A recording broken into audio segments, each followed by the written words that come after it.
ये बात करीबन 45 साल पुरानी है, जब मैं अंतु स्टेशन पर उतरा था नीलांचल एक्सप्रेस से और काफ़ी देर तक टांगे का इंतज़ार करता रहा, लेकिन एक भी टांगे वाला मिला नहीं। कुछ कदम आगे जाने के बाद एक टांगे वाला दिखा, लेकिन उसने भी सवारी बिठाने से मना कर दिया। तो मैंने सोचा कि लाओ पैदल ही चला जाए। स्टेशन से मेरा गांव सिर्फ 3 किलोमीटर ही था। मैंने सामान उठाया और पैदल ही गांव की तरफ बढ़ चला। ये ज़माना डाकुओं और लुटेरों का था, जो अकेले दुकेले आदमी औरत को देखकर लूट लिया करते थे। तो मैंने अपने पास बचाव के लिए एक बांस का डंडा ले लिया था। कुछ दूर आगे जाने के बाद मुझे किसी औरत के चिल्लाने की आवाज़ आई, जैसे कोई उसे परेशान कर रहा हो। मैंने तुरंत आसपास नज़र दौड़ाई, लेकिन मुझे कोई दिखा नहीं। मैं थोड़ी देर वहाँ खड़ा रह गया कि शायद कहीं से मुझे कुछ फिर से सुनाई दे तो मैं उस तरफ जाऊँ, लेकिन कुछ ना सुनाई देने पर मैं वापस गांव की तरफ बढ़ चला। अभी कुछ कदम ही आगे बढ़ा था कि मुझे फिर से किसी औरत की चिल्लाने की आवाज़ आई। तो मैं फिर से रुक गया और ध्यान से सुनने लगा कि आखिर आवाज़ कहाँ से आ रही है। तभी मुझे लगा जैसे मेरी बाईं तरफ के पेड़ों के पास से आवाज़ आ रही थी। मैंने अपना सामान वहीं रास्ते के किनारे पर रखकर अंदर जाने का फैसला किया और मैं अंदर गया। तब मैंने देखा कि एक औरत एक पेड़ के नीचे बैठे बैठे चिल्लाते हुए रो रही थी। वह औरत काफ़ी सभ्य घर की लग रही थी।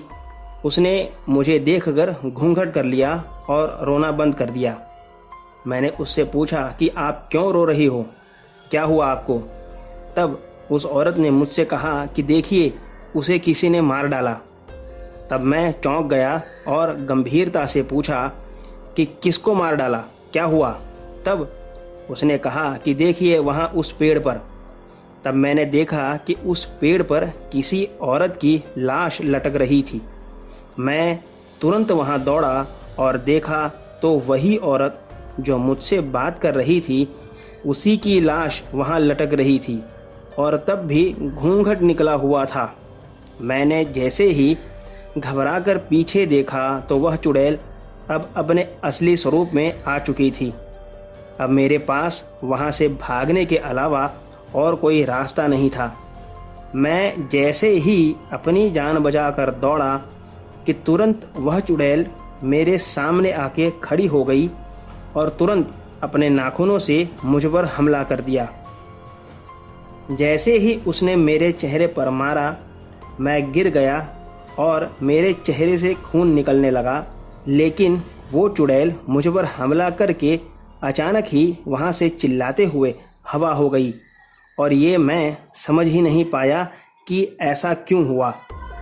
मैं वहाँ से तुरंत उठा और बाहर आकर रास्ते से अपना सामान उठाया और गांव की तरफ दौड़ा।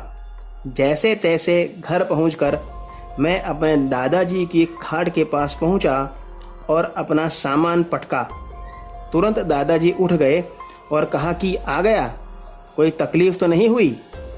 इतने में लालटेन के उजाले में जैसे ही मेरा चेहरा आया, वे डर गए कि ये क्या हो गया। मैंने उनसे सारा वाकया बताया। तभी उनकी नज़र मेरे गले में पड़ी रुद्राक्ष की माला पर गई और उन्होंने मुझसे कहा कि बेटा, यही है वह रक्षा कवच जिसकी वजह से आज तुम्हारी जान बच गई। इसे कभी भी अपने से अलग मत करना।